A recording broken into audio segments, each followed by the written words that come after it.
किसी को क्या होता है, बिल्कुल पीले रंग में डिस्चार्ज होगा। कोई ऐसा बच्चा जिसे बिल्कुल येलोइश डिस्चार्ज होता है। तो देखो ये भी एक प्रॉब्लम है, जैसे पीरियड्स के पहले आपको हल्का फुल्का एक दिन रह रहा है वो नॉर्मल है। एक हमारी प्रॉब्लम होती है उसको हम बोलते हैं प्रोलैक्टीमिया। उसमें क्या होता है 13-14 साल की एज से लेके आगे जैसे जैसे आप बड़े होते जाओगे आपकी ब्रेस्ट में मिल्क बनने लग जाता है।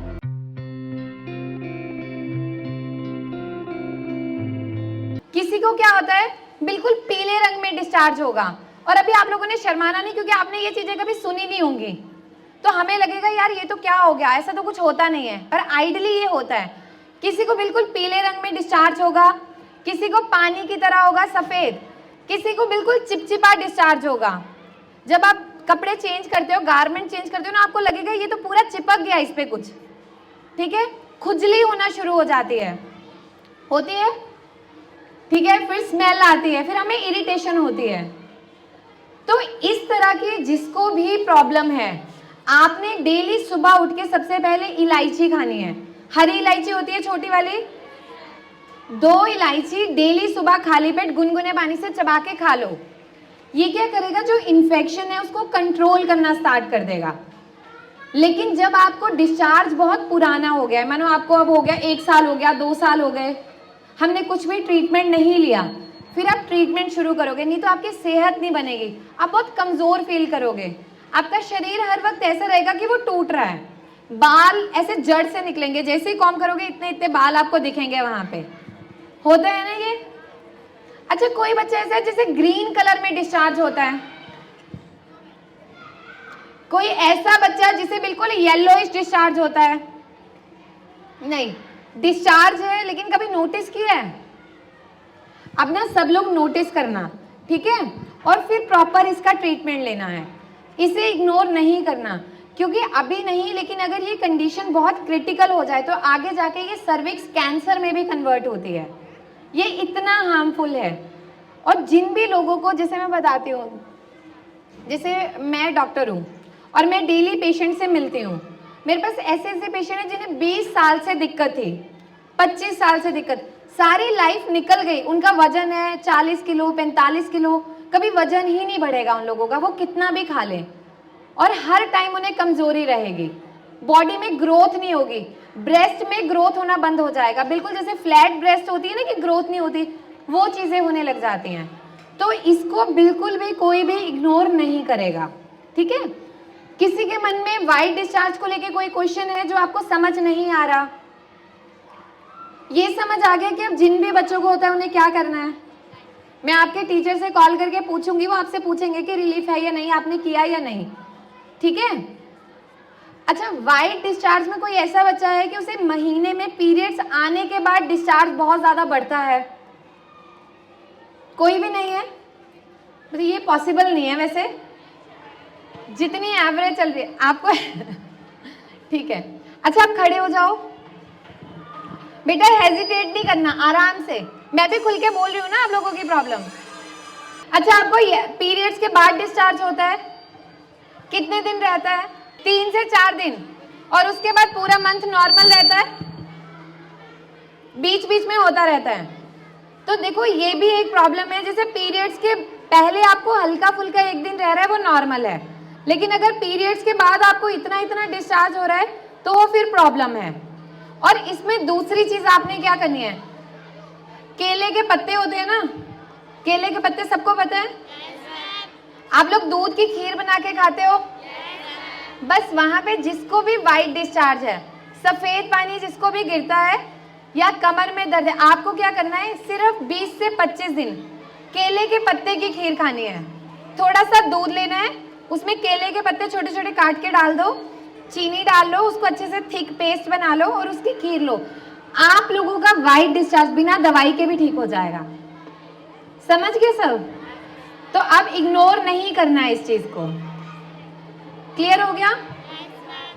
अच्छा, अभी कोई गर्ल ऐसी है जिसे ब्रेस्ट में ना अचानक से पेन होता है और ब्रेस्ट में से पानी निकलता है, ये भी प्रॉब्लम है। और जैसे हमने ना लास्ट जिस स्कूल में किया था, वहां पे लगभग 7 से 8 बच्चियां ऐसी थी जिन्हें ये प्रॉब्लम थी पर उन्हें पता नहीं था। बेटा कोई भी नहीं है, पक्का? ठीक है। आप लोग ना हमेशा कहानियाँ सुनते होंगे कि इस इंसान ने ये बदलाव किया और आगे पूरी चेन बनती गई, उतने लोग उस कड़ी में जुड़ते गए। ऐसे ही हमारा हॉस्पिटल है, वो बदलाव की पहल मैंने की, वो दवाइयाँ मैंने खुद से बनाई, लेकिन एक अकेला इंसान एक टाइम पे 1000 लोगों से कोऑर्डिनेट नहीं कर सकता, इसलिए वहाँ पे पूरी टीम बनाई गई। अब आप लोग जिद करते हैं कि मुझसे ही बात करनी है, कैसे पॉसिबल? पूरा महीना निकल जाए तब भी मैं पर डे के 1000 लोग हों तो मैं कोऑर्डिनेट ही नहीं कर पाऊँ। आप लोग बस ये सोचिए कि आपको ठीक होना है हमारी दवाइयों से, और वो दवाइयाँ मैंने खुद बनाई है। मेरे यहाँ पे जो भी 5 डॉक्टर्स की टीम है, वेल ट्रेंड हैं, सब मेरी गाइडेंस में ट्रेंड हुए हैं, वही मेडिसिन प्रिस्क्राइब करते हैं जो मैंने बनाई है। तो आप लोग अगर ऑनलाइन भी ट्रीटमेंट स्टार्ट करते हो तो आप बेफिक्र रहिए, ज़िद मत करिए। कई बार क्या होता है, ज़िद में हम अपनी बीमारी को और ज़्यादा ख़राब कर लेते हैं। बस आपको इस नंबर पे कांटेक्ट करना है और अपना ट्रीटमेंट स्टार्ट करना है। एक हमारी प्रॉब्लम होती है, उसको हम बोलते हैं प्रोलैक्टीमिया। उसमें क्या होता है, 13-14 साल की एज से लेके आगे जैसे जैसे आप बड़े होते जाओगे, आपकी ब्रेस्ट में मिल्क बनने लग जाता है। जैसे होता है ना कि हमारी डिलीवरी के बाद दूध बनता है, लेकिन इस प्रॉब्लम में पहले ही बनने लग जाता है। ब्रेस्ट में से बहुत तरह के डिस्चार्ज होता है और पेन होता है। तो अगर किसी को ये प्रॉब्लम है तो आपको एक भी दिन वेट नहीं करना डॉक्टर के पास जाने के लिए, और इसकी मेडिसिन आपने इंस्टेंट स्टार्ट करनी है, क्योंकि ये ऐसी प्रॉब्लम है जो आगे जाके आपकी प्रेगनेंसी में भी इशू क्रिएट करती है। और हम क्या करते हैं, हम घर बताएंगे तो मम्मी बोलेगी चुप, किसी को पता नहीं लगना चाहिए कि तुझे ये हो रहा है। होता है ना ये चीज़ का, पेरेंट्स को उस चीज़ की अवेयरनेस नहीं होती, उन्हें पता नहीं होता। तो आप लोगों को इस चीज़ का ध्यान रखना है। क्लियर है सबको? कोई डाउट? बोर तो नहीं हो रहे? पक्का? ठीक है। अच्छा, अब हम इससे थोड़ा सा आगे बढ़ेंगे, ठीक है। बहुत सारी बच्चियां ऐसे होती हैं जिन्हें वाइट डिस्चार्ज नहीं होगा, सफ़ेद पानी नहीं गिरेगा, लेकिन उन्हें हमेशा खुजली रहेगी, इन्फेक्शन रहेगी। कोई ऐसा बच्चा है जिसे इन्फेक्शन बहुत ज़्यादा बार बार होता है? आपको होता है, ठीक है। और इचिंग रहती है, हर टाइम रहती है, मतलब ऐसे होगा कि खुजली इतनी ज़्यादा होगी, मन करेगा हम नोच दें सारी स्किन को, इतनी ज़्यादा इचिंग होती है। वहाँ पे आपको क्या करना है, जिनको भी ये प्रॉब्लम है, खट्टी चीज़ें नहीं खानी ज़्यादा, ठीक है, दूध वाली चीज़ें कुछ दिन नहीं खानी, और जहाँ भी खुजली हो रही है आप लोगों को, वहाँ पे आप लोग ना नारियल का तेल या फिर नीम का तेल अच्छे से उसको लगाओ। जैसे आपको मानो इचिंग है वेजाइना में पूरी, तो आपकी ये वाली जो लेयर है, आप लोग यहाँ पे ही धीरे धीरे ऑयल लगा लो। इससे क्या होगा, जो आपको इचिंग हो रही है वो बंद हो जाएगी, जो इन्फेक्शन है वो बंद हो जाएगा, ठीक है। क्लियर हो गया? अच्छा, किसी के मन में कोई क्वेश्चन है किसी भी बीमारी को लेके? अच्छा, यहाँ कितने बच्चे हैं जिनके सर में दर्द रहता है? ये पढ़ाई का दर्द है क्या सच में दर्द है?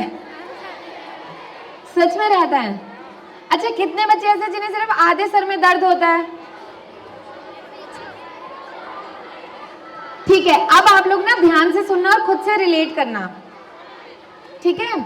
जो मैं प्रॉब्लम अब बताने वाली हूँ, आपको पता नहीं होगा कि ये प्रॉब्लम हमें है, आप लोग रिलेट करना खुद से, ठीक है। माइग्रेन सुना है सबने? तो माइग्रेन में क्या होता है, सबसे पहले माइंड में आता है ये तो कभी खत्म नहीं होता लाइफ में, और जब आप कंसल्ट भी करोगे तो वो आपको बोलेंगे कि आपको सारी जिंदगी दवाई खानी है, पर आप माइग्रेन को आयुर्वेदा में बिल्कुल ठीक कर सकते हो।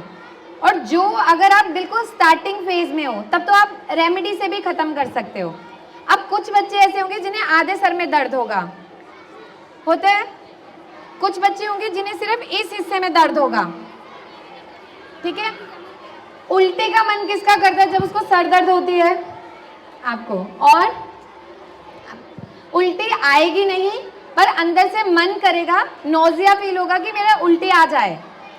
धूप में जाने से सर दर्द बढ़ता है कितने बच्चों का? जब धूप में खड़े हो अचानक से, तो इस प्रॉब्लम को बोलते हैं माइग्रेन। क्या बोलते हैं? ठीक है, और इसे हम ठीक कर सकते हैं, ठीक है। अब इसमें आपने क्या करना है, सरसों का तेल सबके घर पे है?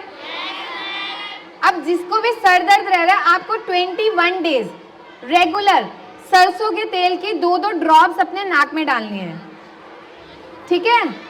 अब देखो, जो आज आपको मैं दवाइयां बता रही हूँ ना, आपके घर में सब कुछ अवेलेबल है, लेकिन हमें बेनिफिट नहीं पता।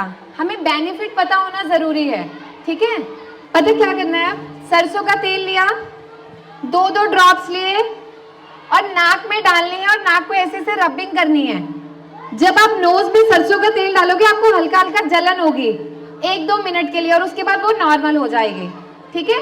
कितने दिन करना है? करोगे? दवाई खाना तो किसी को पसंद नहीं है ना, तो दवाई हमने खानी ही नहीं है, ठीक है। अगर आप लोग अपने पेरेंट्स से, अपने दादा दादी से कंपेयर करो ना, तो आप देखोगे कि वो पहले के टाइम में बहुत फिट रहते थे ना। वो तो दवाइयाँ नहीं खाते थे, अस्पताल में नहीं जाते थे, वो घर की चीजों से ही सारी चीजें ठीक कर लेते थे। हम आलसी हो गए हैं बहुत ज्यादा। हमें सब्जी लेने जाने को तो हम स्कूटी या साइकिल ढूंढते हैं, है ना, पैदल चलना पसंद नहीं रह गया, तो इसलिए हमें ज्यादा बीमारियां हो रही हैं। तो बैलेंस डाइट लो, फल खाओ, सब्जियां खाओ, और ये रेमेडी को फॉलो करना है, ठीक है।